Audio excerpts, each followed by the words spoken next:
Hello, good morning, everyone. So we will start our seminar shortly at 10 a.m. So we need to wait for other participants joining the seminar. So please be patient. Hopefully we can start the seminar on time at 10. Good morning, especially Dr. Zulkifli Muhtar. We see you that you have been in this seminar room. Thank you for coming today. Yeah. Yeah. Thank you for having me, inshallah. How are you today? Yeah, I'm good. I'm good. Alhamdulillah, the weather is also good in my workplace in Kelantan. It's basically in Peninsular Malaysia, a small state bordered to Thailand. I guess definitely we some of the context of the weather we share as in Salatiga in Central Java. Maybe you are having more rain than us at the moment, because at the moment we are having not a not a dry but rather than moderate season. We had a dry season before, and as a state in Peninsular Malaysia that facing the South China Sea, so we're going to have a wet season starting from November to March. So yeah, I mean, if someone would like to visit us, welcome, and I'm honored to be one of the participants and perhaps speakers for this seminar organized by STIE Salatiga. Yeah, hopefully we can go there as well, yeah. And hopefully you can also visit us in Salatiga by yourself. Sure. Yeah. I went to for Indonesia. I went to a couple of times in Surabaya. Alhamdulillah, good having a good working relationship with several universities there. Named University Islam Malang, University Narotama University in Surabaya. And right now, I think the invitations comes from our S3 alumni, Pak Dr. Paris from Telkom University in Bandung. Yeah. So you have visited several times, to Indonesia. Yeah. Alhamdulillah, I got the chance to go there, and I perhaps could visit STIE Salatiga juga. So what time is it exactly in your place? Is 1 hour ahead. I think in Salatiga is almost 10 a.m. So here is 11 a.m. 11. And Alhamdulillah, our student here in UMK University Kelantan just finished their final exam. And as a lecturer, so we are busy in terms of marking and preparing all the assignments, mark and all that. But happy to be with docent and also students in ST Salatiga. Oh, really?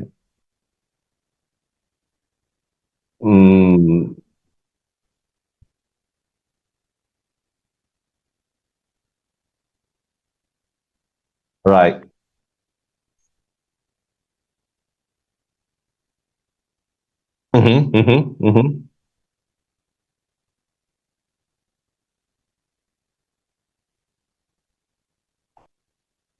Yeah, good. I think I can see a lot of activities from your introductory or corporate videos of your STIE Salatiga, especially the video. I think the video that that shows community service is very good. I think for students and also lecturers to get involved in this kind of community work or community service.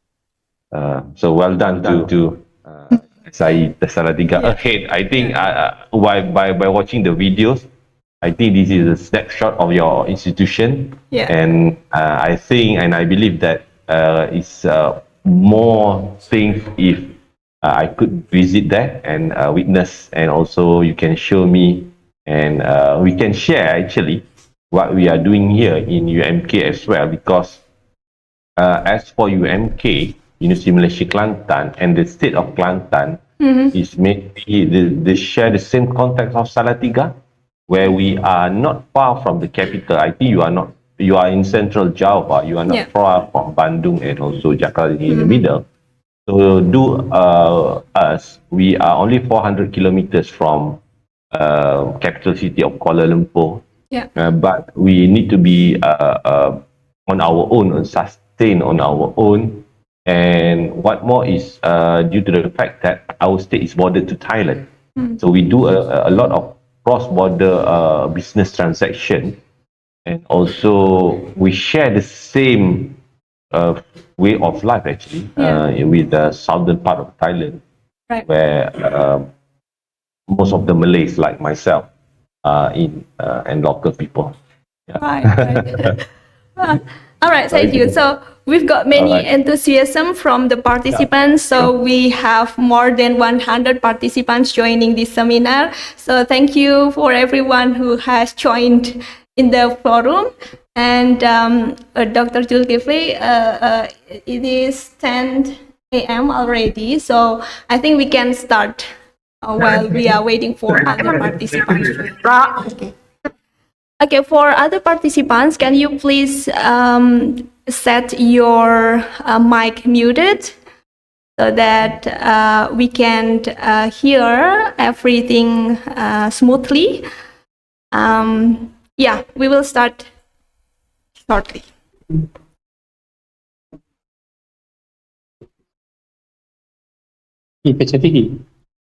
Oh ya, betul. All right. Well, the most honorable Mr. Djoko Pramono SAMM AKTCA, our director of STIE AMA Salatiga, and of course our speakers, Dr. Zulkifli Muhtar, and also Dr. Yanwar Suryaputra, and of course all of participants of today's seminar. Good morning. Assalamualaikum warahmatullahi wabarakatuh. Shalom. Om Swastiastu, Namo Buddhaya, Salam Kebajikan, Rahayu.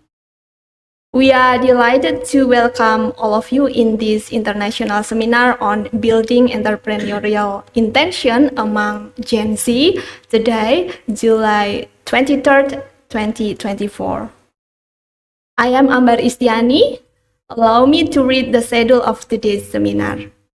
The first session will be an opening, including praying together, listening to Indonesian national anthem, and march of STIE AMA Salatiga, then followed by an opening speech by Mr. Djoko Pramono, SAMM AKTCA.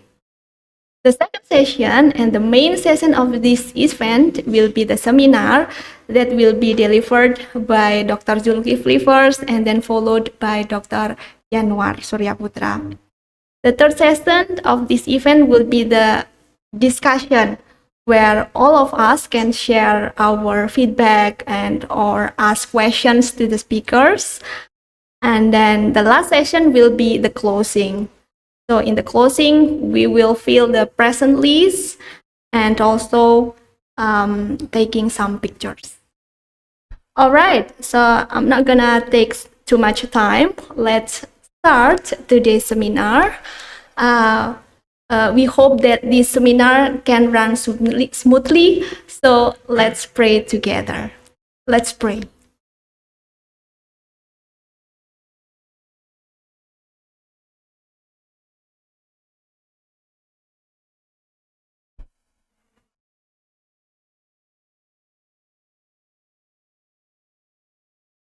Amin. Thank you very much.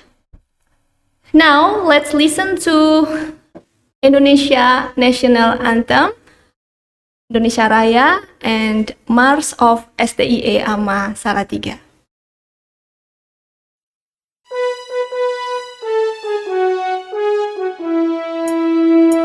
Indonesia, tanah airku, tanah tumpah darahku. Di sanalah aku berdiri, jadi pandu hidupku.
Right, thank you very much.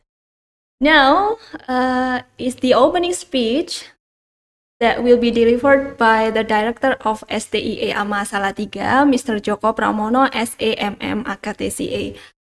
Pak Djoko, the mic is yours. Bismillahirrahmanirrahim. Assalamualaikum warahmatullahi wabarakatuh. Warm and heartfelt greetings to all of you. The most honorable Rector of University Malaysia Kelantan, our speaker, Associate Professor Dr. Zulkifli Mukhtar, Director of the Global Entrepreneurship, Research, Innovation, and Commercialization Organic Center, University Malaysia Kelantan. Dr. Yanuar Surya Putra, Lecturer and Head of the Management Study Program at STIE AMA. Lecturers participating in today's international seminar, but from STIE AMA and from other university, and students from STIE AMA and from other universities. We express our heartfelt gratitude to Allah Subhanahu wa Ta'ala, whose grace and guidance have blessed us with good health, happiness, and passion, enabling us to carry out our life activities with ease. Ladies and gentlemen, the international seminar participant, welcome to the international seminar on building entrepreneurial intention among Gen Z, taking place in Tuesday, July 23rd, 2024.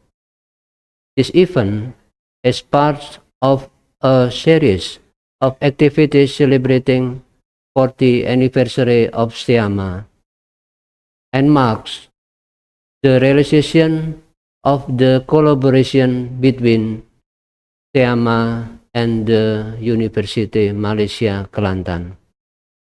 Ladies and gentlemen, the international seminar participant, Generation Z has distinct characteristics and needs compared to previous generation. They were raised in an era readily accessible information technology, endowing them with strong technological skill and familiarity with rapid change. However, they also face pressure and challenge such as social anxiety, attention issue, and lack of independence. Therefore, it is crucial to identify effective ways to cultivate a Generation Z that is independent, creative, and adaptable to change.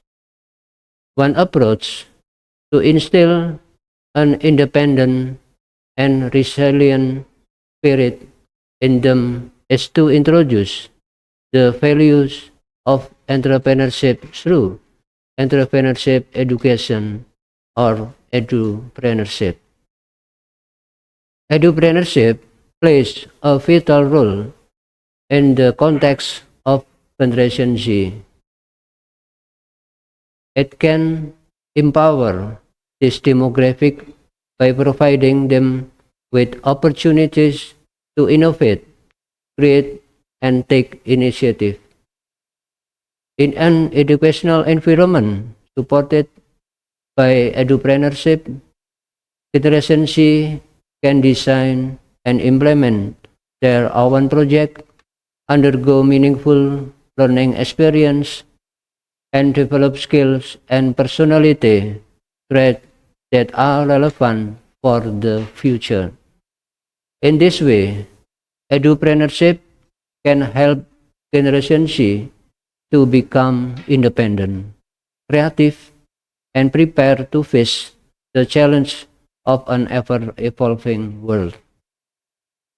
This seminar, as part of the edupreneurship, aim to inspire and encourage students or Gen Z to become entrepreneurs. With that, I officially open the international seminar on building entrepreneurial intention among Gen Z, held on Tuesday, July 23rd, 2024. I hope this event will be beneficial and inspire the participants to become entrepreneurs. I would like to express my sincere gratitude to Associate Professor Dr. Zulkifli Mukhtar for generously sharing his valuable knowledge and experience in the field of entrepreneurship. I also convey my regards to the Rector of University Malaysia Kelantan and the Dean of the Faculty of Entrepreneurship Business. Additionally, I extend my thanks to all the individuals and organizations who have contributed to the successful implementation of international seminar. Wassalamualaikum warahmatullahi wabarakatuh. Warahmatullahi wabarakatuh. Thank you very much, Pak Djoko, for opening the seminar and also for explaining the background of the. Well, ladies and gentlemen, now we reach the main session of the seminar. As you have known that we have two speakers. The first one is Dr. Zulkifli and the second one is Dr. Yanwar Surya Putra. In the first session, I would like to invite Dr. Zulkifli Mukhtar first to deliver his speech. Well, but before that, allow me to read his CV first. All right, so Dr. Zulkifli Mukhtar, he is an associate professor and senior lecturer at the Faculty of Entrepreneurship and Business, University Malaysia Kelantan. Now, he is also the director of Global Entrepreneurship Research Innovation Commercialization Center, or GERIC, University Malaysia Kelantan. Dr. Zulkifli got his Doctor of Philosophy in Innovation Management from Nottingham Trent University, United Kingdom. With the title of the thesis is Implementation of Technology-Driven Policy Initiatives in Emerging Economies, the Case of Malaysia's Commercialization of Research and Development Fund. He has written many publications. One of them is on Factors Shaping Enterprise Creation Among Graduates, published in 2018 in Business Management and Economic Research. All right, Dr. Zulkifli, you have quite plenty of time. It's about 45 minutes, so it should be until around 11:05. Now, the mic is yours. All right. Bismillahirrahmanirrahim. Assalamualaikum warahmatullahi taala wabarakatuh. And very good morning to Miss Chair session. Thank you for the introduction of myself. And also special thanks to Mr. Djoko Pramono, Director of STIE AMA Salatiga, for welcoming speech. And I believe that most of the points that were highlighted by Mr. Djoko, for example, edupreneurship and opportunity to innovate, are closely related to entrepreneurship and what more Gen Z.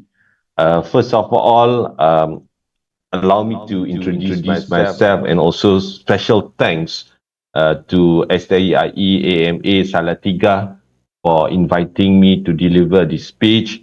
And also, I would like to thank Dr. Pak Faris from Universitas Telkom Bandung for giving me this opportunity as well, for connecting me with STIE Salatiga actually. And for audience information, Dr. Faris is our alumni, S3, PhD alumni from UMK. As being introduced by Ms. Chairperson just now, my name is Zulkifli Mukhtar. You can call me Zul. And basically, I'm an associate professor in University Malaysia Kelantan, UMK.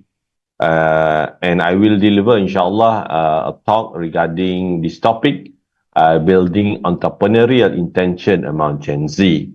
Just before I proceed further, allow me to share my experience in UMK, especially from the inception of this institution. As mentioned by Mr. Djoko just now, I think STIE will celebrate 40th anniversary. However, for us in UMK, we will celebrate our 80th birth anniversary this September. So this institution was established in 2006 and became operational in 2007. Alhamdulillah, since then, we experienced a good trajectory of growth in entrepreneurship, education especially. And the UMK was established with a good mandate or strong mandate from the Malaysian government to spur and also to facilitate the growth of entrepreneurship, primarily small and medium enterprises and also entrepreneurs, wirausaha in Indonesia.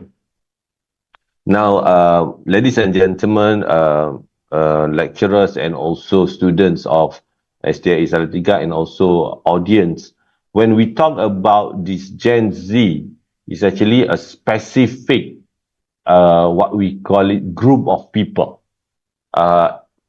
There is a different opinion about the date, but more or less it's not much different. If we can see, the Gen Z actually refers to anyone that was born between 1995, 1997 to 2005, 2012. Right?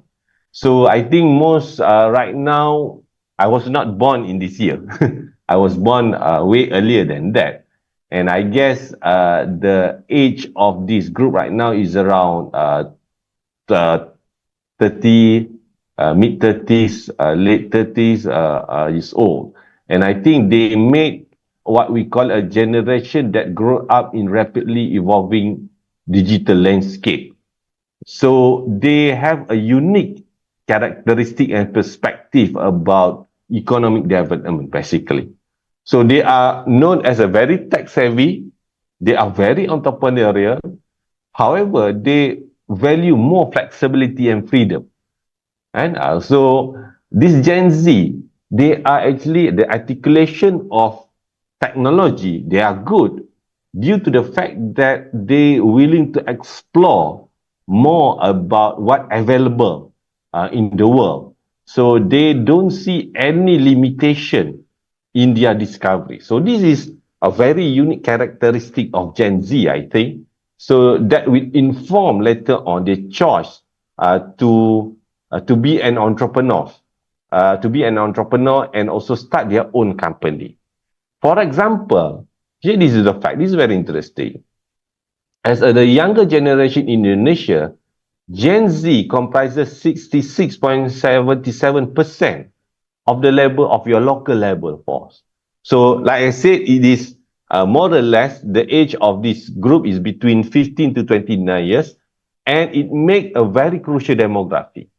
So that means it's not only about these people starting business, but also people who will become or who has become consumer.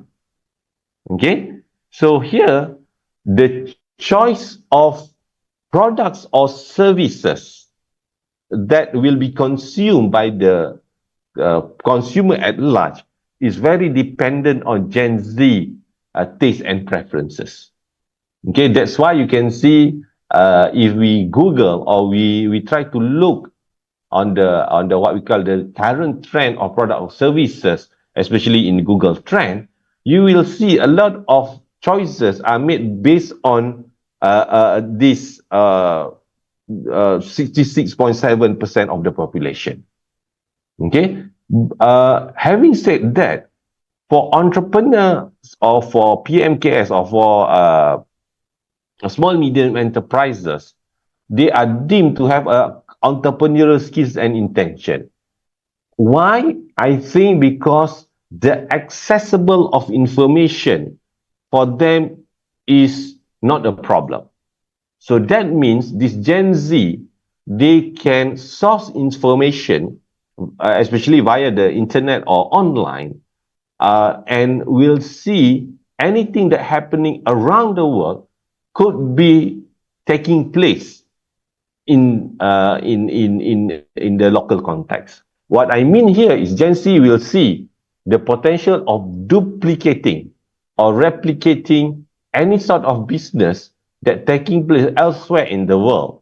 For example, in North America, in Western and Central Europe, in certain part of Asia, could be implemented here. And the obvious example, I think, sorry, I beg your pardon for not checking this earlier on, where your Minister of Education, Nadim, who studied in America before, brought the idea of these e-hailing services and expand and fitting into this local context of Indonesia, and the Gojek experienced very significant growth in that sense. From other perspective, from this global perspective, you can see here that the Gen Z also making a majority of the population. US, they comprises of 22% of US population with approximately 67 million people. Right? And by 2036, Gen Z is estimated to become the largest US consumer population. Okay, that's why from the earlier part, I said that they not only influence people taking on this entrepreneurial journey, but also influence product or services that can be sold or marketable as so.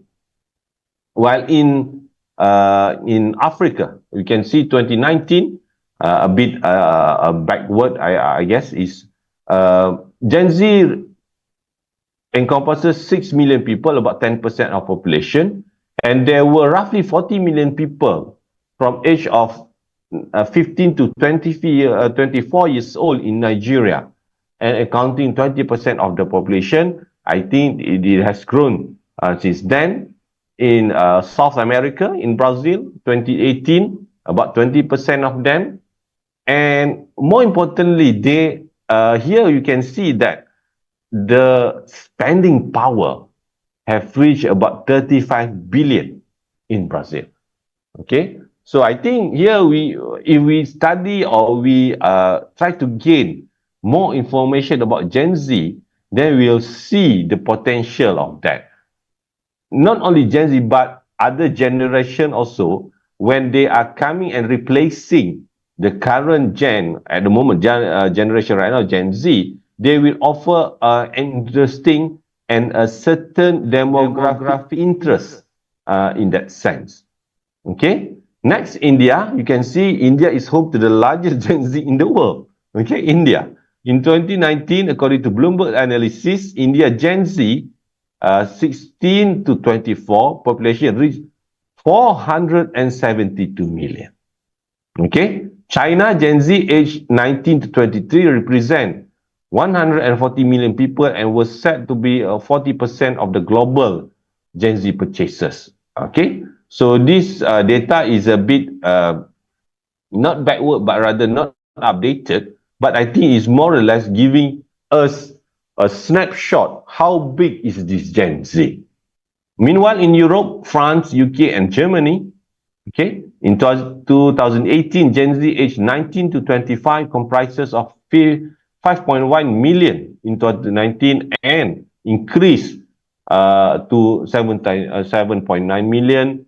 UK 19% and comprises of 7.8 million. Having said that, I think this is more or less influenced also by the birth rate of certain countries. Okay, you can see countries like India, China, Brazil, where their birth rate is higher than other countries like Europe and also North America. Definitely, their Gen Z will become larger and larger.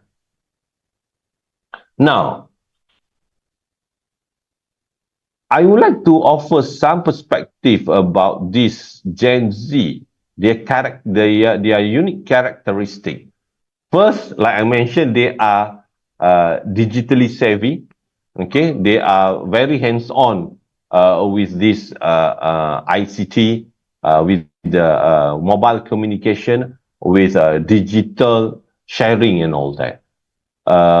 Second, they are individuality. So that means they have their own unique characteristic that they want to be identified with. So that means it doesn't mean that they are not in the society. They are in the society, but they believe that when they are different than others in terms of appearance, it should be the society accept them rather than isolate them. Okay? Authenticity is their motto. So that means a part of individuality, they also want to have what we call intrinsic value that they can possess and also be known as. Okay? Next is branded me, where you can see we want to have our personal branding. Gen Z, they love to have their personal branding. Okay? Self-taught, okay, like I mentioned by Mr. Djoko right now, but edupreneurship, where they can source information and arrange the information that can be used as their knowledge by themselves. So this is the challenge for institutions like UMK and also STIE Salatiga, where we need to evolve ourselves to become relevant in this flow of information and knowledge. Third is purpose-driven. So that means they have something ideology and understanding that they hold dear to their heart. For example, here right now we are talking about the sustainability development. Definitely Gen Z become the main actor where they become the proponent of green technology, recycling, upcycle, and also about this society intolerance and imbalances. So they are champion on that. Pragmatic planners, they are deemed to have a good planning with their own insight of information. They are also obsessed with something. Okay, so that means, like I mentioned 1 minute ago, they love to be identified as a unique character, and they would like others to accept them as it is. And they are very creative, hungry person. That means if something you put on the table, it must be different than others. It should be creative kind of thing. It's not a kind of box standard approach. Okay, so that's why we can see this Gen Z, when they are learned, they are not particularly, if we are saying that they are quiet in class, it's not necessary they don't know anything or know nothing, but rather than they want to be more creative in terms of this presenting and also articulating themselves among the society. Now, docent and also students, audience, Gen Z want to reach adulthood faster than other generations. So they expect themselves to be matured faster than the generation before. So that means, for example, that's why we can say that time become shorter now than before. For example, we say that nowadays, if it's 24 hours a day, it seems like not 40 hours, 24 hours, it seems like half a day only, 12 hours. Because the rapid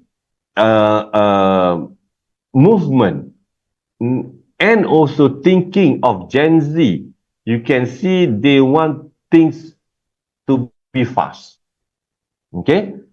When they want something to be fast, so that means they want to have a shorter work process. They don't like lengthy process, they don't like filling forms, they only prefer to give a simple information that can be used to apply for something or to execute anything. So Gen Z are desperate to grow up, while millennials are putting things off, delaying and rejecting traditional markers of adulthood. Gen Z can't wait to get it together. Okay, this is very interesting. Of course, being mature has always an inspiration for young people. So that means if someone age 16 years old, they expect us to treat them 3 years older than the actual age. So just imagine. So that means maybe they said that if about learning, you should, whatever we learn during our 17 years old student should be taught earlier to this Gen Z, about 15 years old, something like that. Okay?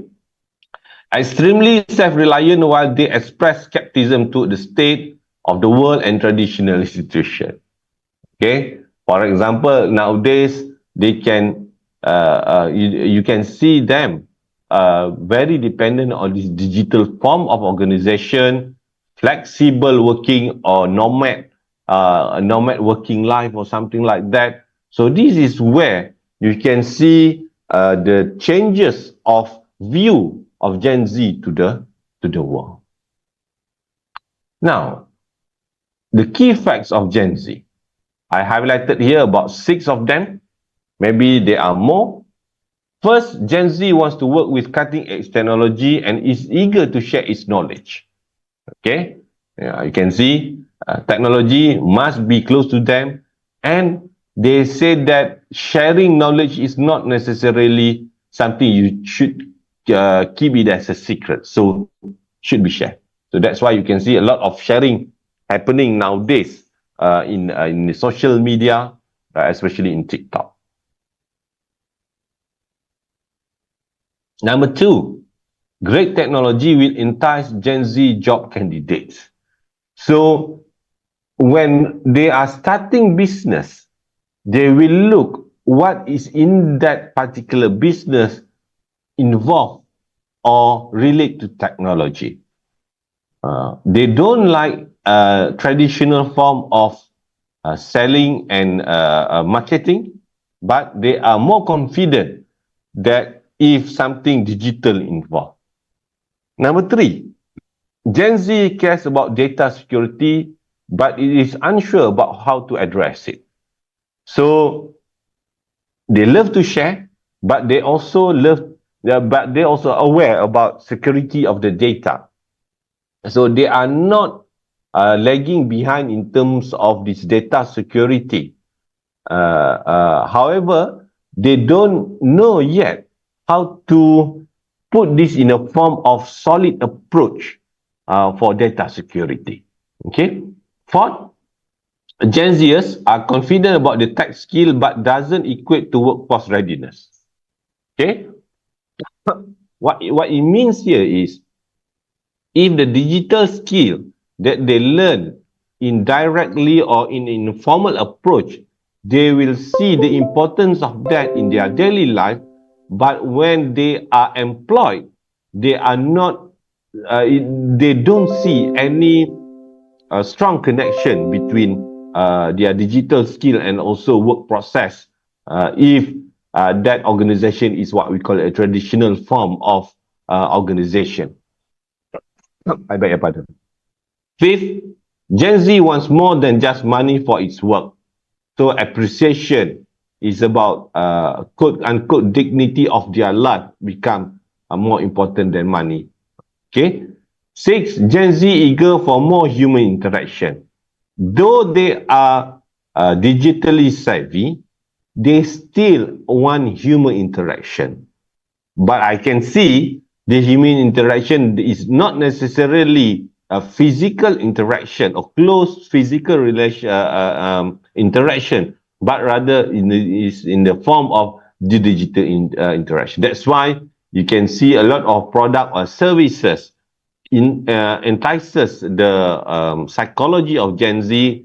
For example, sticker, for example, emoji, for example, anything that relate to this digital, but try to tease out the psychology or the feelings of the people in Gen Z. Now, here we know for the fact they are digital native, they are value driven, and one more is about their entrepreneurial spirit. This is, I think, the crunch of our discussion, where we want to see the connection between their characteristic and their entrepreneurial spirit. Okay, Gen Z preference for autonomy and self-employed, coupled with their adaptability and resilience, makes them well suited for entrepreneurial pursuit. So that's why you can see more company has been established lately compared to before. So they small businesses, micro-sized businesses, they don't mind to start small and stay small, and perhaps because they want to be independent and they want to be a self-employed, and they are eager to turn the idea into reality and create their own career path. So the passionate of the business idea is there, and some of them willing to carry in not a big size, but a reasonable size business. So that means they are not necessarily targeting to be a very wealthy entrepreneurs, but they love the lifestyle of that entrepreneurs. Okay. Another thing that we observe about Gen Z in terms of how it fitting into entrepreneurship is they would like to pursue what we call it purpose-driven entrepreneurship. Okay, it's not necessarily 100% in interest about making money. Some of them would like to have a social impact. Okay, Gen Z is driven by a strong desire to make positive impact on the world. That's what we can observe. Different forms of firms has been established. Social business, social enterprise, social entrepreneurship, green technology companies, because they see that business is one of the apparatus to give or to produce or to generate impact to the society. Okay, their entrepreneurial efforts are often fueled by a mission to address societal issues, aligning with a growing market trends towards social responsibility and sustainability. Okay. The second one, they have ethical principles. Okay. I think Gen Z is more cautious about environment, about society, about harmfulness of product or services compared to before.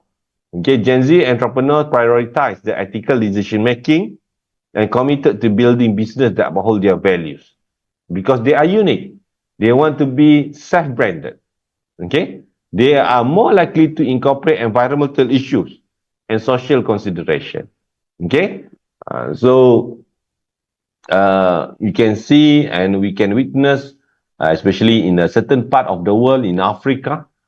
They more or less try to look for solution for waste pollution and get involved with that, and also try to form a business, especially starting as a social enterprise, because they believe that that is the right thing to do compared to only getting involved in making money. I think there's a one case in Western Europe where they see there should be an ethical approach of producing leather, and they found there is a lot of wastage in mangoes, and they did some informal research, indirect research on that, and they discovered that wasted mangoes can be turned into what we call it natural leather that can replace leather from the skin of cattle, cows, and also sheep. So this is very important. Third is community engagement. Gen Z entrepreneurs are deeply connected to their communities and often leverage on business to support local initiatives. So I think the way from your corporate video just now, I think when you design some program study or degree, masters or S1 or S2, you can see the importance of community engagement, and we can witness this Gen Z is quite receptive to this idea. Receptive means they are not, they're willing to participate. They seem not so comfortable but they're willing to try to do a community engagement. The first instance, it could be a struggle for them, but eventually they're fitting nicely into this community engagement, and they believe that the business should coexist with community. So this is very important insight of this Gen Z. What else? Okay, optimism and also motivation. They are ambitious in goals. They can offer innovative solution, and they can see unending potential. So they believe in a very unique but also endless approach of problem solving, and eventually you can see a lot of unique and new unimagined business ideas coming from this Gen Z. Why we focus on Gen Z? Because they possess digital advantage. They are very technological adept. They have familiarity in digital tools, and they can fostering creativity out of that context. For example, familiarity with the digital tools. I think right now, not only Gen Z, but all of the people in the world and certain part of the world, we are very dependent on e-commerce platform to do our shopping, and also to for other companies to deliver services to us. Importance of entrepreneurship in Indonesia, I just want to share this fact, and it's very interesting, I think. Current state in Indonesia is currently ranked at 75th in the Global Entrepreneurship Index, so indicating a need to strengthen its entrepreneurial ecosystem. And what more, Indonesia requires at least 4 million new entrepreneurs to reinforce the economic structure and sustain growth in the country. And Gen Z become the more what we call potential means to do it, because labor force aged 15 to 29 years represents significant opportunity to cultivate entrepreneurial skill and intention. Now, since we know who are they, who are the Gen Z, how we can influence them, or how they can develop their entrepreneurial intention. Just before that, ladies and gentlemen, we know for the fact that intention can relate to behavior. Under who's involved in this research is the TPB, Trend of Theory of Planned Behavior, where you can see the antecedent or factor that exists before behavior must be well in place to form a good intention in order later on to be translated into behavior. And what more, when we are talking about this path of getting involved in business, because business is a risky activities, so that we need to have a good prediction in this entrepreneurial intention. So intention or entrepreneurial intention, we refer that to desire or inclination to start and run a business, and it must be driven by strong sense of purpose and willingness to take calculated risks. So I think this is where the departing point between some of us here, including myself. I always say to my student that though I am researcher in this entrepreneurship, innovation management, but I think the departing part is the willingness to take risks. That's why we want to see more young people willing to take this calculated risk. Okay, because if not, the plan to spur economic growth of this and the local context is not going to taking place in a group path, because we need more local firms that involved in business so that they can do the technology transfer, can try to produce product locally, hence reduce the cost and everything. But if they are not willing to involve, then we only dependent on existing firms and what more foreign firms that solely the purpose of it is to gain a lot of money or to create wealth to them. So the importance of entrepreneurial intention is to foster economic development that lead the creation of new business. We want an innovative product and services, and also generation of new employment opportunities. If we look at the composition of job that has been offered in the market, I think the steady growth is still in this public service. However, we know for the fact public service and those who related to the government may not be as big as before, because they have reached, in certain country, they have reached saturation point. So we need to have this what we call it local companies that offer more opportunity to the society. So Gen Z is the newest generation to enter the workforce and poised to make a significant impact to entrepreneurial landscape due to their unique characteristic.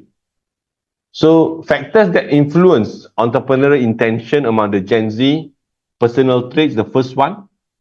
Successful entrepreneurs often possess a unique set of traits, including risk-taking, ability, creativity, and resilience. So the unique characteristic of that person is more or less should be nurtured at the early stage. If they being nurtured or being forced to them by the age of S1, for example, in the degree program, it could be a bit late. The second thing is about education and skills. Formal and informal entrepreneurial education, as well as acquisition of relevant business skill, can significantly influence an individual decision to pursue entrepreneurial ventures. So, though there are two streams of education, formal and informal, some of them, like us in UMK and also STIE Salatiga, you are involved in this providing formal education services, complement or being complemented by this informal education skill. So we must be coexist together. We must run together. We must work together in order to make this happen. The third factor is social and cultural environment to support and encourage from families. So I think this is what we call it informal social capital or social capital, where you see the influence of people around you will encourage Gen Z or other people to get involved in business.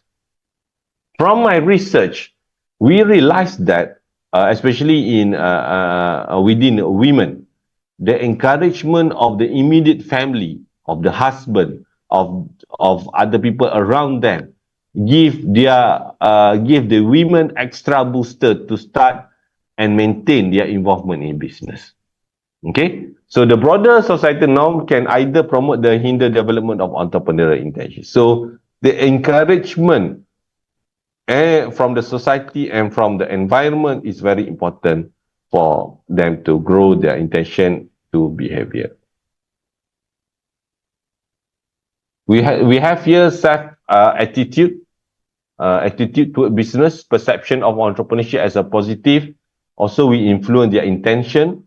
Subjective norm, in the influence of family, friends, and surrounding that I just mentioned before, and perceived behavioral control, where you need to have a good, strong, solid foundation of confidence in one's ability to start and manage a business, allow access to resource and efficacy. So, though we need resources to start business, but the first instant is to have this confidence about ability to execute is very paramount at the early stage or at the inception of that business. Personal attitude and entrepreneurial intention. So there's significant positive impact of personal attitude, definitely. And personal attitude can be the motivating factor as well. So Gen Z, they are more internal in their processing information. Though they can share in social media and all that, they are actually very personal about their ability. So the key motivation here is actually for them to create independence, creativity, and financial freedom within themselves. Okay, they might not tell you, but they might have it inside them. Implication of this personal and entrepreneurial intention is to foster positive and favorable perception of entrepreneurship among Gen Z, and crucial strategy for that. So what it means is, whatever Gen Z will do, they will picture the impact of that activities, and they will see whether the impact can be benefiting to the society. If not, they won't do it. Okay. Okay, some of them is repeating from before. The family factor also influence the intention of the entrepreneur, of the potential entrepreneurs. Family tradition, you can see still in place, where if someone's father, mother, or their forefathers involved in business, the Gen Z might follow, but will do it in a different form of business or totally in the different sector. Familial support is also part of things that should be existed and also must stay to influence the Gen Z towards entrepreneurial intention and intergeneration collaboration as well. So, like I mentioned in the earlier part of my talk, that Gen Z want to be matured faster than others. So they don't see any difference between intergeneration. So they see the generation gap is not there. So there should be a good collaboration between intergeneration. So strategy to boost entrepreneurship or entrepreneurial intention. Definitely, we could start with instill a good entrepreneurial curriculum that were mentioned by Mr. Djoko just now about edupreneurship. So this is where we can change or exchange ideas between institutions in Malaysia and Indonesia to spur more solid idea in entrepreneurial curriculum. For example, offering specialized courses, program that focus on business skill, innovation, creativity, design thinking, and all that. Second is to provide a practical experience via internship, collaboration project with a real business or real entrepreneur outside of the campus if they are Gen Z studying.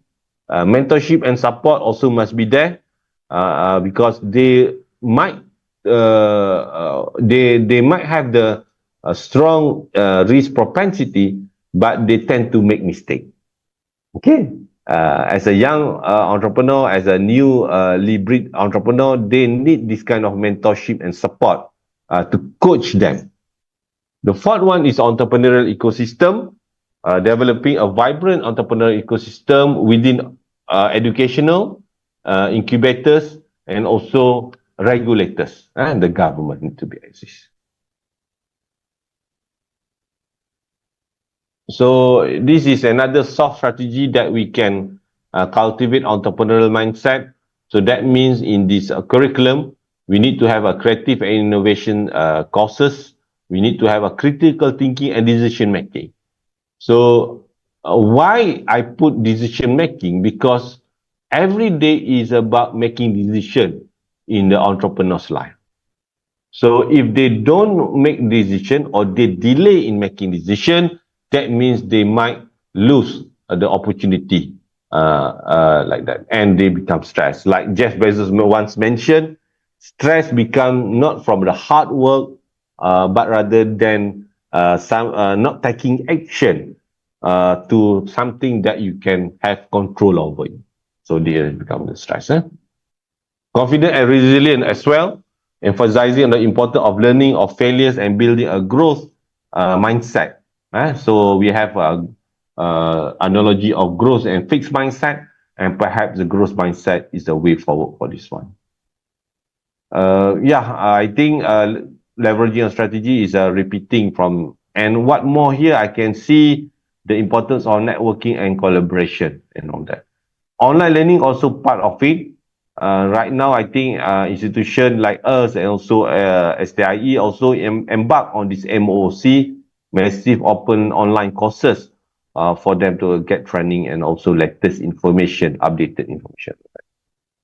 Okay, strategies again is about this curriculum development, practical exposure, mentorship and support is about just repetition of. So the future of Gen Z, future of business, they will concern about these three things: innovative mindset, harnessing power of technology, and Gen Z is driving a disrupting solution. They want to become a resilience community that get involved in business. Maybe that's what we learned from COVID experience, and they would like to have impact. So whatever it is, it must be around this three element where we can sense and we can generate more interest on Gen Z's on entrepreneurship. Okay, so I think that's about it, Ms. Chairperson. My sharing on this building entrepreneurial intention among Gen Z. Perhaps I think Dr. Yuna Surya, the second speaker, also perhaps can complement whatever points that I have missed. So with that, ladies and gentlemen, docent and also students, audience, thank you very much for your time, and I'm looking forward to have your question after talk by Dr. Yuna Surya later on. Thank you very much. Assalamualaikum warahmatullahi wabarakatuh. Waalaikumsalam warahmatullahi wabarakatuh. Thank you very much, Dr. Zulkifli, for the insightful and also comprehensive presentation. So, participants, as you may know that Dr. Zulkifli has explained many things about Gen Z, and then also including their characteristic. And it is quite interesting that Gen Z is actually they actually have entrepreneurial spirit. That is, it is very important, yeah, to build our society, because one of the purpose driven in Gen Z's generation, you know, they don't want only make money, and actually they also want to build society. They want to do something that is related to social impact, something like that. Thank you for giving us some strategies that we can take to build our entrepreneurial intention among Gen Z, including, of course, the curriculum that we can build in our institutions. All right, ladies and gentlemen, we will move to the second session, and we will have the second speaker. Some of us have known him in this institution. He is our Director of Management Study Program, Dr. Yanuar Surya Putra. Please allow me to read his CV first before he start to deliver his presentation.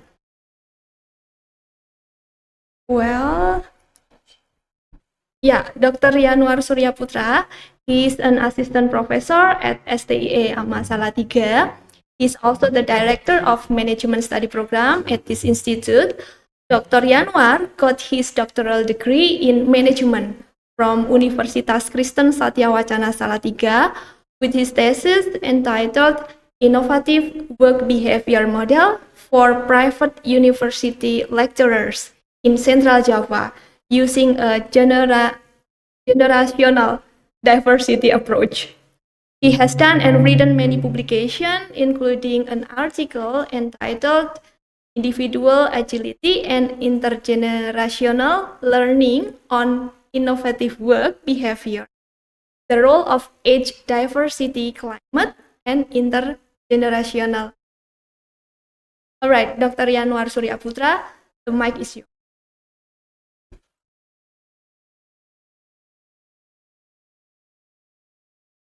Thank you, Ms. Bar. Deeply thanks to for playing for us. Share a very interesting and clear topic about how to build Gen Z's entrepreneurial intention. Well, I hope I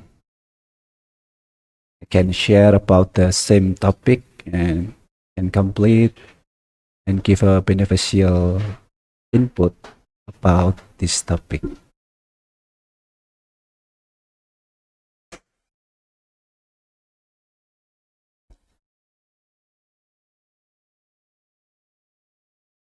Okay, all of my fellow students, lecturer, and also friends, I would like to share about Gen Z's entrepreneurship orientation and intention.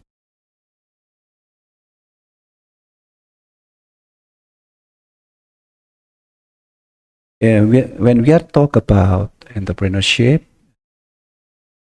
and innovation are at the heart of economic growth in so many countries. Business sustainability, social change for the sake of human well-being and welfare. So we can see that entrepreneurship is one of the most important things for economic growth in so many countries. And if you look right now in Indonesia specifically, we can see some data, Indonesian Gen Z by the numbers. Dr. Zulkifli already explained for us about the characteristic of Gen Zs. And I would like to add more specifically in Indonesia. Gen Z is born between 97 and 2012. Is currently the biggest generation group in Indonesia. About 27.94% of the total population of 74.93 million people. So this is the biggest amount of generation in population in Indonesia. And almost half of Gen Z have entered the productive age in Indonesia. And surely they has a different attitude and behavior compared to the older generation. And this is the fun fact, 84% of them actually choose entrepreneurship as an attractive career path over 12 other career options. So actually entrepreneurship is one of Gen Z's option for their career option. And 66% of Gen Zs in Indonesia ultimately want to become entrepreneur.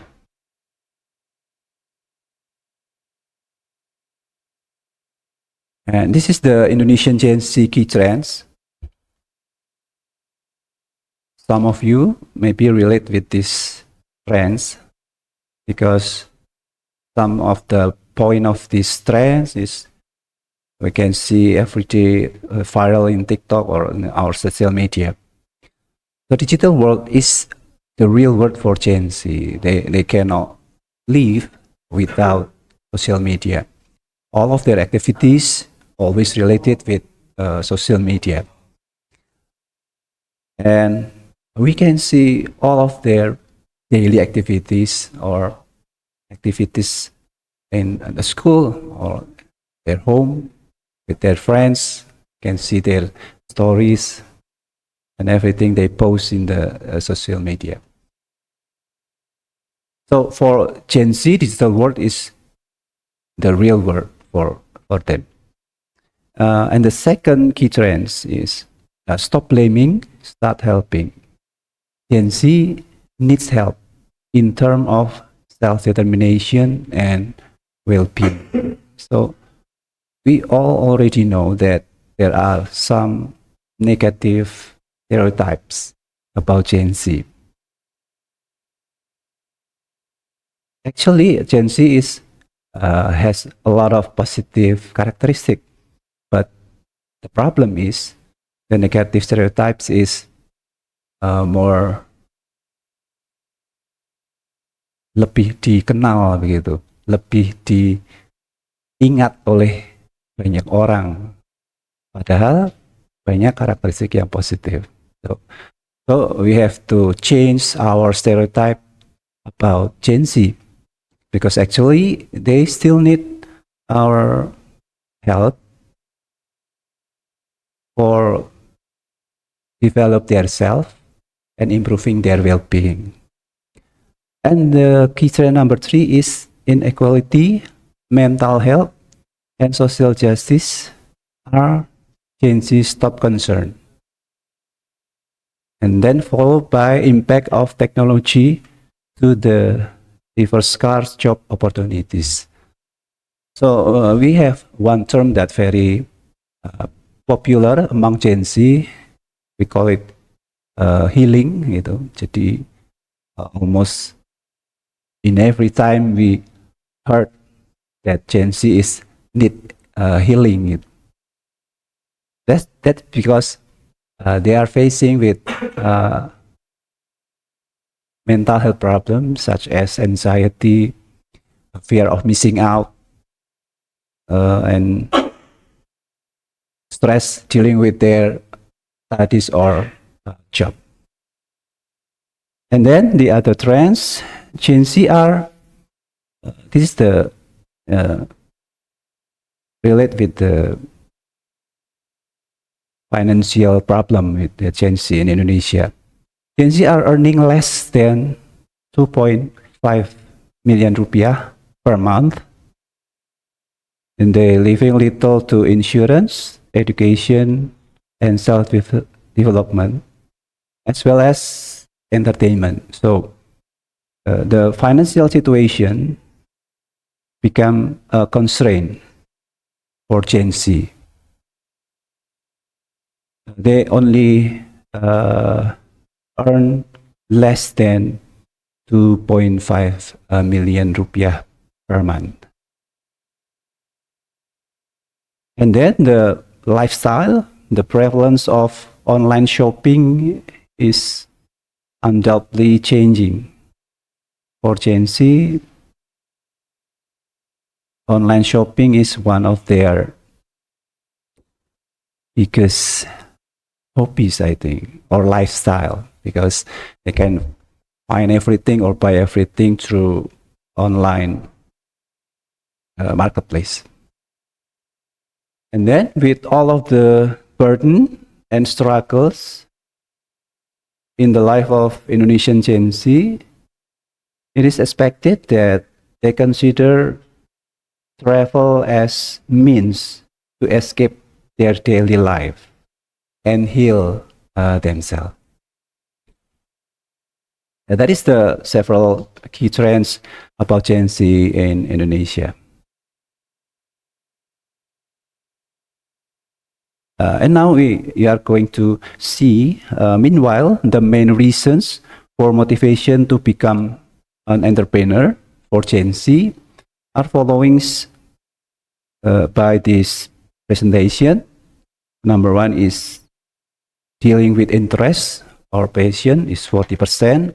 And then they want to be their own boss, 39%. And then they wanting flexibility in work, 37%, and supporting a family, 35%, and changing careers is 33%. This is the several motivation for Gen Z why they are one or going to be an entrepreneur.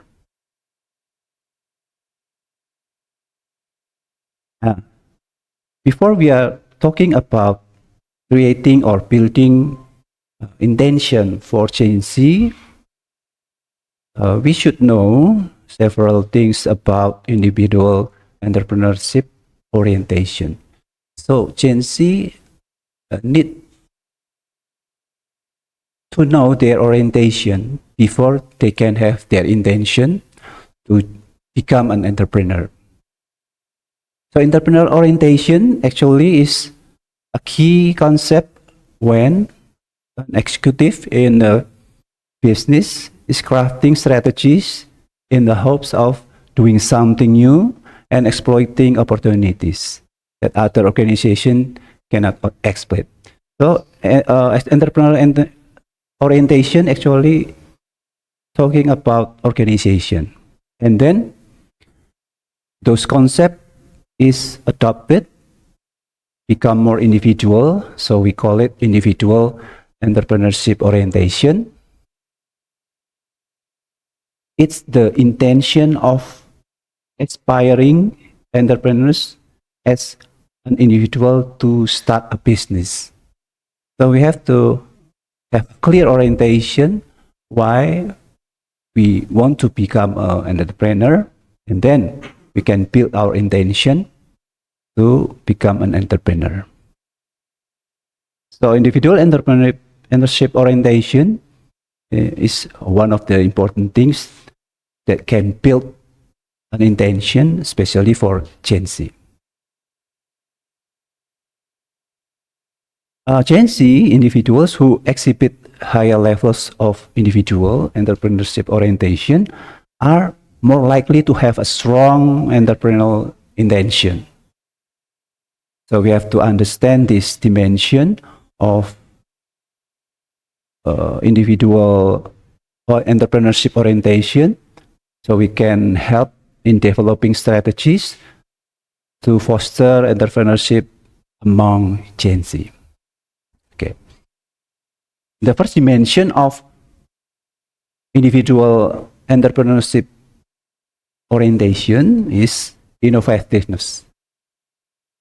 Innovativeness is related to a person's tendency to engage and support new ideas, novelty, experimentation, and creative process that ultimately produce new product, service, or technological process.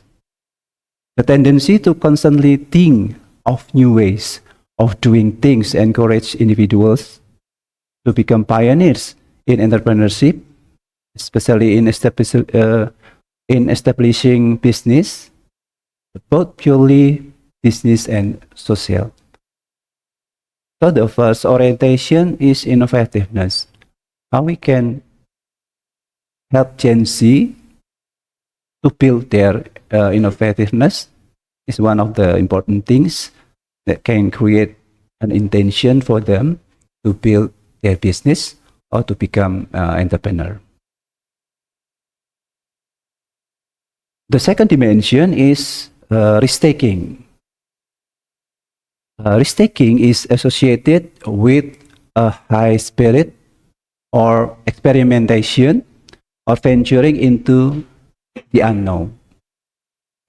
Risk-takers are committed to constant trial and error by allocating resources and belief that business opportunities can be seized and executed. So this is one of the negative stereotypes of Gen Zs, I think. People say that they are not risk takers. They tend to avoid risk if they are not suitable in one place or in certain jobs.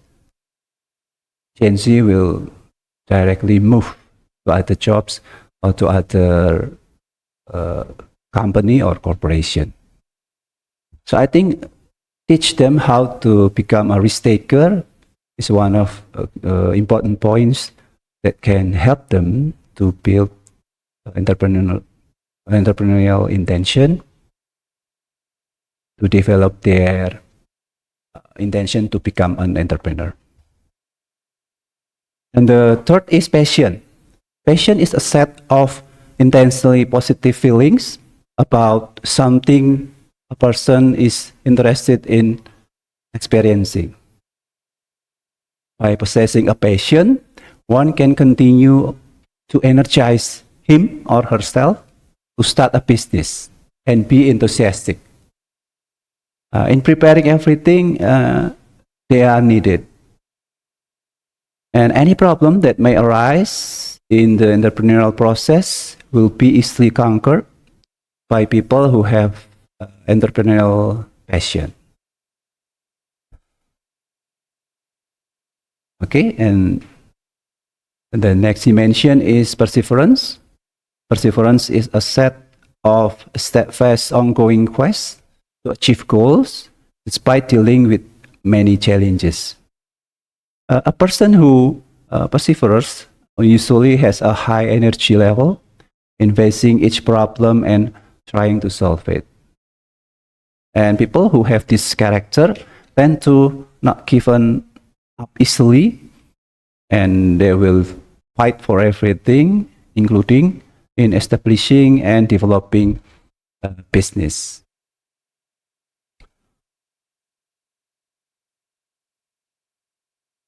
And then proactiveness, an individual's propensity to lead rather than follow in development of new methods, procedures in doing something.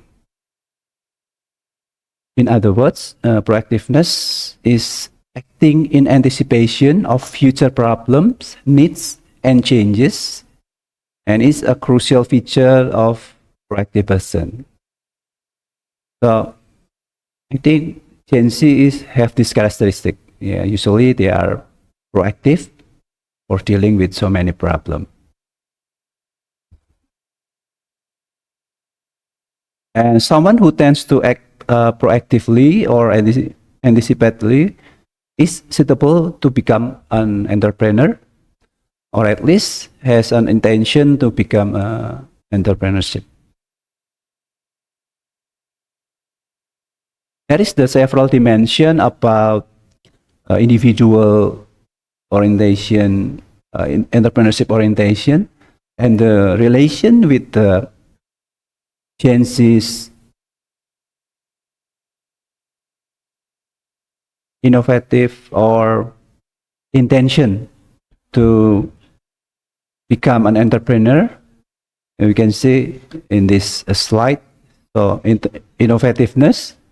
Gen Z is known for their creativity and tech savviness They are very familiar with gadget and also technologies, and tends to embrace innovative solution.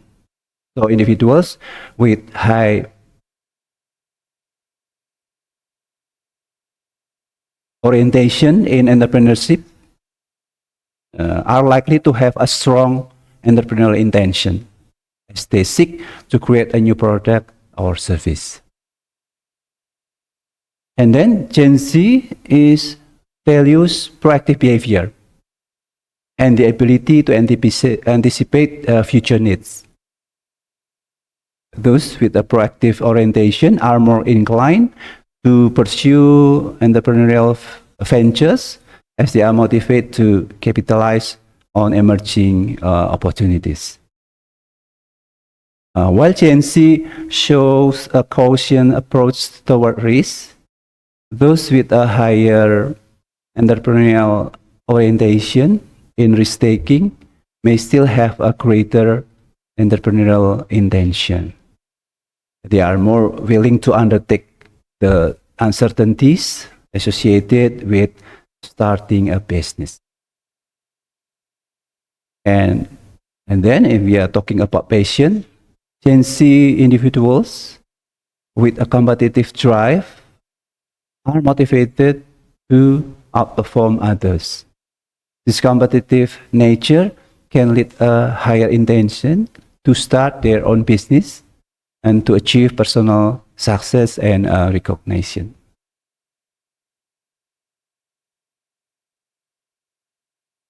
And then the last dimension, the relation of entrepreneurial orientation and intention, is perseverance. Yeah. People who have this character tend to not to give up easily and fight tooth and nail for their dreams, including in establishing and developing a business.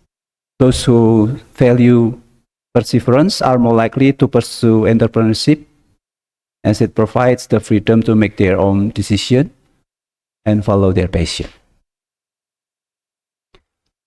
Overall, the relationship between individual entrepreneurship orientation and Gen Z's entrepreneurial intention is positively correlated. Gen Z individuals who exhibit higher levels of innovativeness, proactiveness, risk-taking, passion, and perseverance are more likely to have a strong entrepreneurial intention. And understanding this dimension can help in developing strategies to foster entrepreneurship among Gen Z. And for the conclusion, I think one of the points that we can learn is about entrepreneurship is one of the important strategies for university. It can help Gen Z students to build their entrepreneurial intention, similar with Dr. Zulkifli and also Pak Djoko mentioned earlier. Well, I think that's all that I can share about entrepreneurial intention among Gen Z. One point that we have to remember that we have to build their orientation first. Later, we can develop their intention to become an entrepreneur. Okay, thank you very much. I will give the mic back to Miss Ambar. Thank you very much. Assalamualaikum warahmatullahi wabarakatuh. Waalaikumsalam warahmatullahi wabarakatuh. Thank you very much, Dr. Ariana, for giving us insightful and Dr. Yamar, we know that we need to send Gen Z attention to our entrepreneurial. And also thank you for bringing us the issue of negative characteristics of Gen Z. So we know that both sides, we know both sides of their characteristics. All right, now we come to the session of discussion. So we will give some opportunities for the participants to give their feedback or ask questions about the questions delivered first. We'll give you opportunity to deliver your questions right away. So you can press the raise hand, and then we will give you some time to speak on this forum. Or you may also write your questions on the chat, and we have some actually on the chat. But if you want to, for you who have written your questions on the chat, if you want to deliver your questions right away, you can just raise your hand. I see that the first questions come earlier from Pak Anggung Supramana.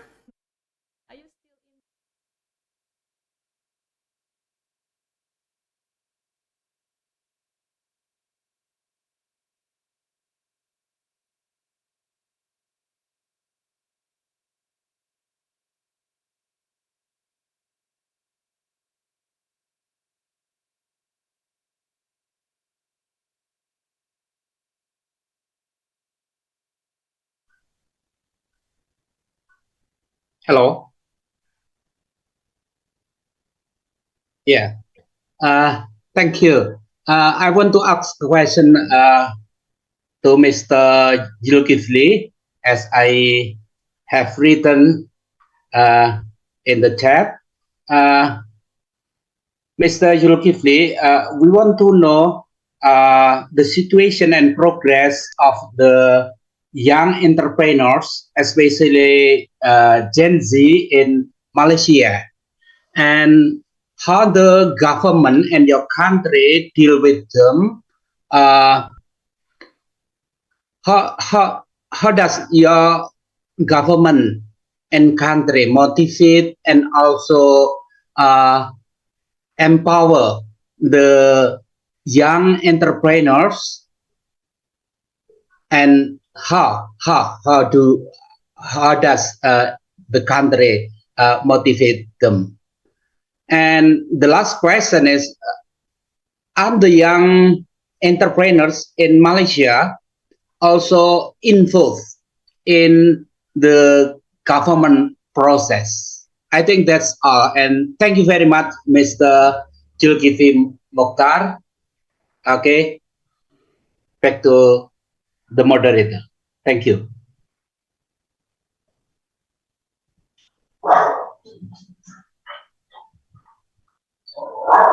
Okay, I hope that I can address straight with a question from Pak Anggun just now. Thank you, Pak, for the question. Your question is evolved about this strategy in encouraging young entrepreneurs to expand their business in Malaysia. First of all, I think the approach that we have taken in Malaysia is to have a good database of these young entrepreneurs or Gen Z. As we know that they might come from different background and different place of starting their business. What I mean here is some of them are in education institution like us in UMK and also other institution. So that is a bit easy, where we can have that while they are during their study. Okay. The more challenging part is to get data from others, because when they start business after school, that means they are around 18, 19 years old. They could be in the system or outside the system. Okay. So here, I think the government come up with an initiative to register them. Okay, to register them, because some of them have been involved in small size business. Okay, it is quite logical to see that way, because when they start within 3 years of starting off their business, they are not in a good shape yet. Okay, so the catch or the carrot here for the government is to offer financial assistance to them in the form of grant. The famous or the common approach nowadays, they call it digitalization, business digitalization grant. So that means the government offer financial assistance for them to upgrade their business, to digitalize their business.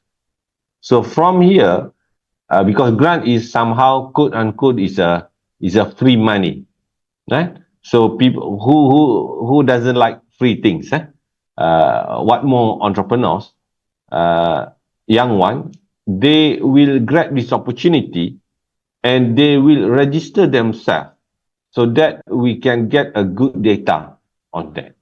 So data plus carrot in terms of providing financial assistance, that's the first approach of us in Malaysia to spur or the growth of young entrepreneur.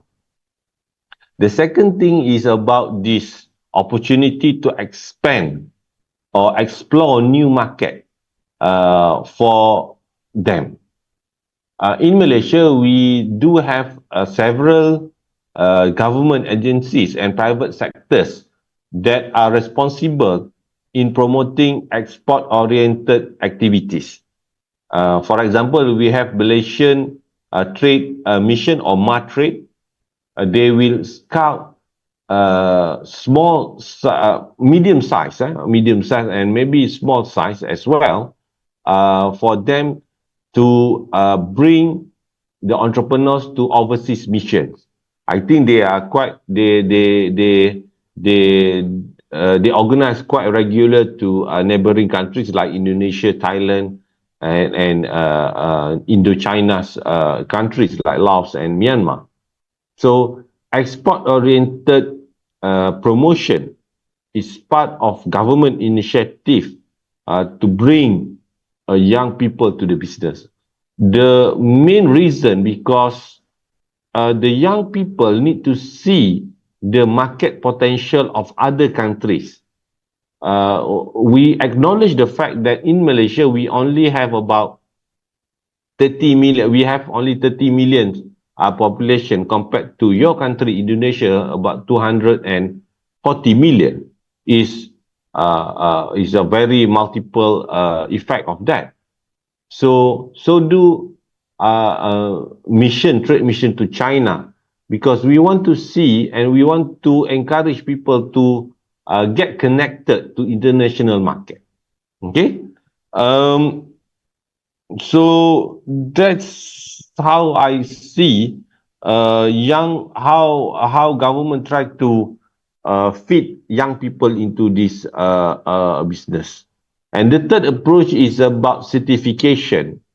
Those who in this F&B business, they need to have what we call it halal certification. This is where the government initiative to make sure that they can explore and tap into Muslim majority market like Middle East and a certain part of the Europe. And young people, like I mentioned during my talk, they like to explore this option, provided we can make sense of that action. Okay, make sense, that means we communicate clearly, this is the impact of you taking action in certification, in this registration, so that we won't miss you in any sort of initiative. So yeah, the main common approach is database. Second is the financial assistance, and the third one is the certification program that has been conducted, that have been conducted by the government. I hope that I answered your question, Pak Anggo.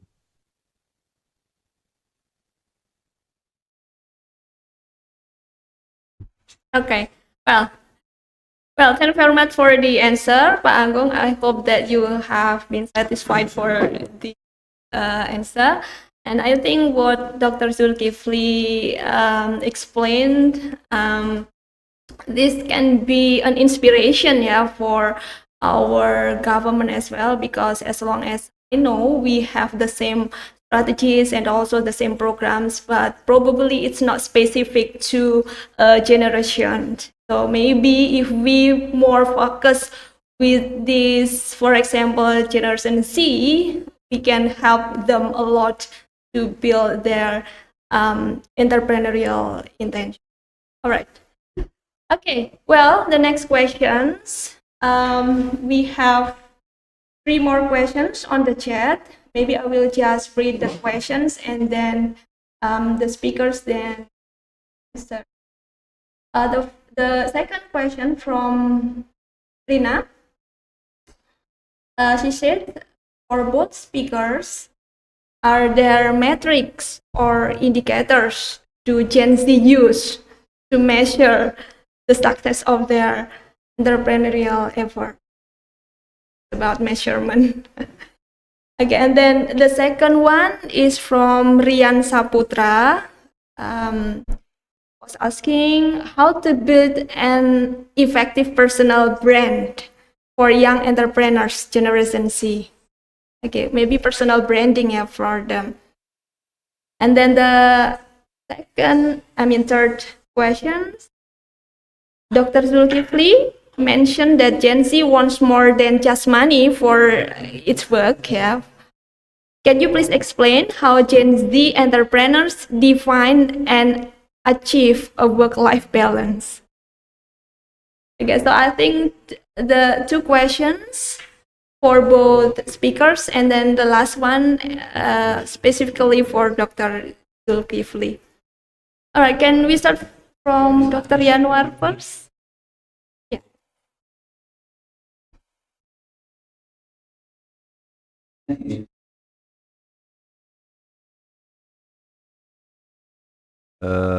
The success of their entrepreneurial efforts for Gen Z specifically.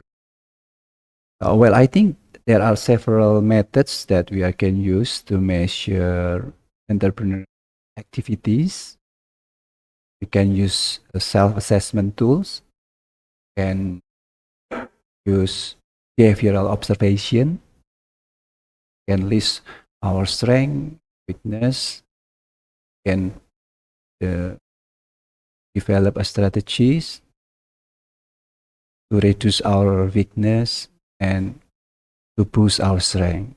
We can also have a competency-based interview and then psychometric tests and multi-method approaches. So there are several methods that we can use to measure the success of entrepreneurial efforts. But we can choose the specific points that we want to measure. Example, performance, competencies, or efforts, or entrepreneurial knowledge among Gen Z.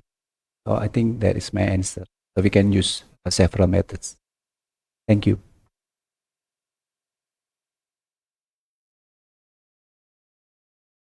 Maybe you can also answer the second question, by the way. How you answer this one, Dr. Yanuar? How can we build, how can Gen Z build effective personal branding?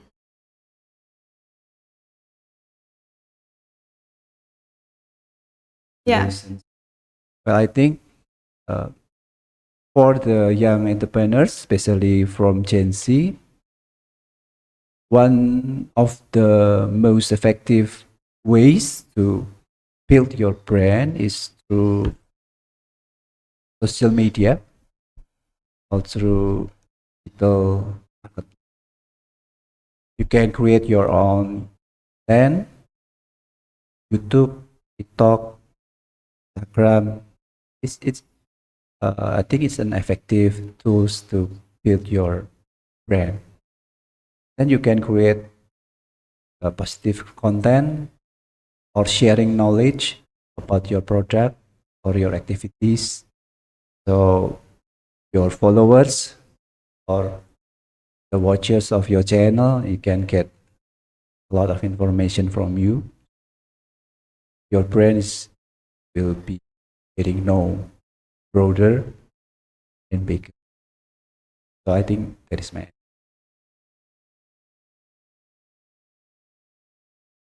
Utilizing the platforms away, yeah, and of ways build agencies. Okay, thank you, Dr. Yanuar. So we would like to move to Dr. Zulkifli. Can you please Right. answer the questions raised? Okay, thank you, Ms. Chairperson. I would like to extend Dr. Yanuar's point just now about metrics or indicator of success. Definitely, in the first instance, we concerned about financial indicator of that business. Why? Because this is the main role of wirausaha atau or entrepreneurs among young people, is to make sure that they're doing the right thing, and the right thing can be translated into a good financial performance. Why? Because like I mentioned to, I responded to Pak Agung question just now. A lot of financial assistance has been provided by the government, pemerintah ya. Jadi from the perspective of the government, they want to have return on investment. Though that is grants or free money, they want to see that money or that financial assistance is membuahkan hasil ya, okay, produce a good impact. So financial performance is one of the indicator. So that means if they are unable to record profit, that's fine. For instance, for the first 3 or first 5 of the business period, but they make sure that they don't incur significant losses. Okay, ruginya jangan begitu ketara. Okay, that is financial. Second is non-financial. This is where I think is also related to the personal branding. Non-financial, the indicator is where you can see the spur or the duplication of that business can benefit others. What I mean here is some of businesses that based on services, they can easily expand it elsewhere. For example, if someone decided or started something, some business in Salatiga, it should be expanded to other provinces as well. And they should duplicate himself or herself as well. So that means the indicator is about try to produce more fellow entrepreneurs like them. Because why I'm interested in this non-financial indicator, because I always see entrepreneurs, especially Gen Z, as the future or the group that coexist within the society. Okay, entrepreneurs themselves is also part of society. Okay, so they need to be playing a role effectively for the society. Okay, so duplication or production of another entrepreneur in terms of coaching is another indicator of this non-financial. Okay, so first question, the answer is financial, profitability, costing, get it right. And the second is about non-financial, try to expand the business and also duplicate him or herself in that sense. The second question is about effective personal branding. I think this is very important how we see, how we portray ourselves to the society. For example, if we ask ourselves why we like that person much more than others, because they can provide solution to us. This is common sense, right? So entrepreneurs need to brand themselves as a problem solver to other people. Okay. If I can recap one occasion where this is the personal branding, there's a lot of controversy of this guy, Elon Musk. Those the people, the person behind the Tesla. I think if we remember correctly, there's one incident, very huge incident, up north in Thailand, where a group of young children trapped in the cave, and he come to the rescue with the idea of carrier or something like a submersible capsule. So he portrayed himself of for that at that moment I see Elon Musk as a problem solver. Okay, so personal branding in business, it shouldn't. I mean, it should be like something related to product, services, and all that. But we must see that the responsibility of that entrepreneurs is to solve problem. Okay, we have a lot of problems in our life. Society have a lot of problems. People have a lot of problems. So the fraction of the problem should be taken care by the entrepreneur. Then, if they use this as a personal branding, I think that is a very good strategy to do it. The third one is the question, Ms. Chairperson, is to define and achieve work-life balance in life of entrepreneurs. I think one thing about characteristic of entrepreneurs is hard work. So that means, they work triple, double or triple rate than us. Then when we say work-life balance, so that means the life of entrepreneurs is never balanced, but it become balanced when they spend some time to think about others. Okay? When we start to think about others, about our family, how we can contribute, and what more to the society, how we can contribute. Not only financial contribution, but other contributions. Okay? So this is where you can see the life become a bit balanced. Okay? Because when we're talking about life as an entrepreneur, they will see their commitment endless commitment. Endless commitment. Endless commitment, because to manage a business is not easy, especially if they are a single or solo entrepreneur. They have to think, they have to act, they have to make decisions. So in order to balance that, they need to think other than their business. So for me, it's more or less thinking about other in terms of society, environment, ESG concept. So this is where they try to be balanced, and definitely, I think the spiritual guidance is parcel of work-life balance as well.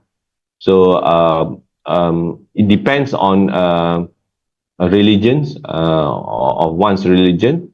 So contemplation, mediation, using religions, not using, I beg your pardon, dependent on religion is important as well. Because at the end of the day, human is very much dependent. I think about only 40% efforts counts into success. The other 60 is, some people say that 20% or 30% is luck. So 40 plus 30 is 70. Another 30% is set up by others. By others, that means Almighty, God. Okay, so I think,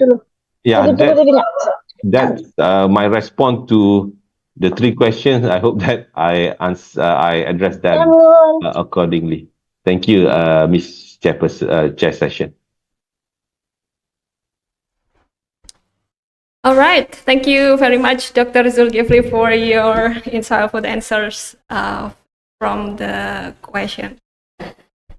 All right. So, ladies and gentlemen, we have reached the final session of this seminar.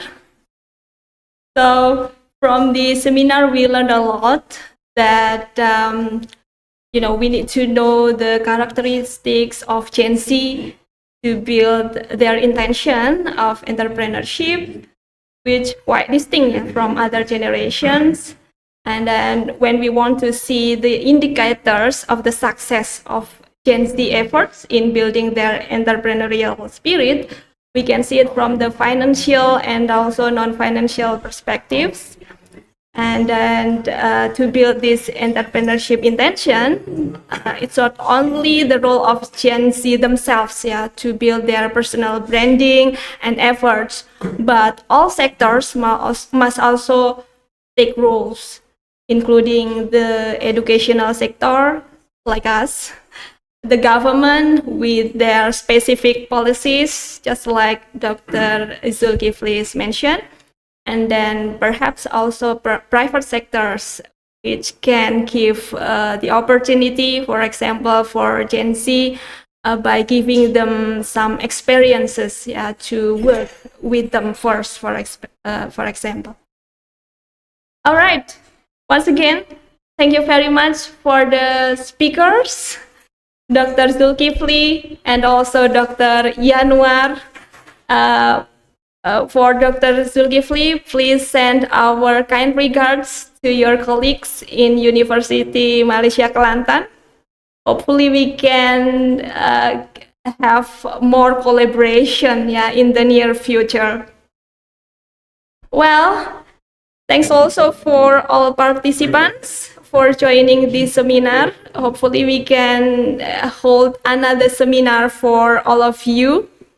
And then we will give you an e-certificate that we will send at least next week, maybe on next Tuesday. All right, to close this seminar, I would like to ask all of you to open your camera so that we can take pictures.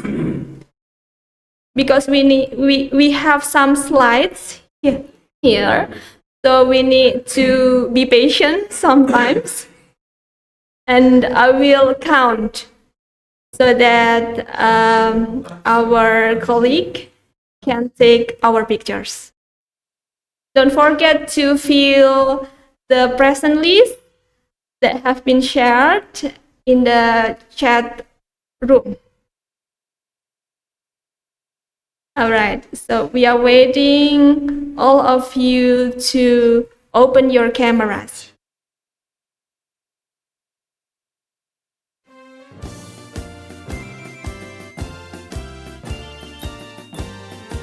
Okay, I will count. 1, 2, 3, the first slide.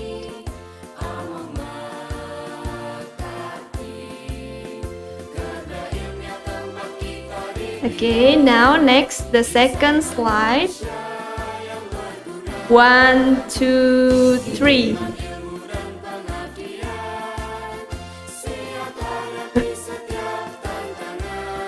Okay, now the third slide. Okay, once again, please open your camera. Okay, 1, 2, 3.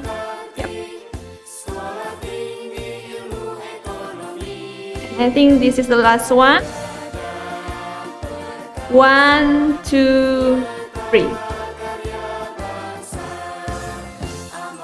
All right, thank you very much.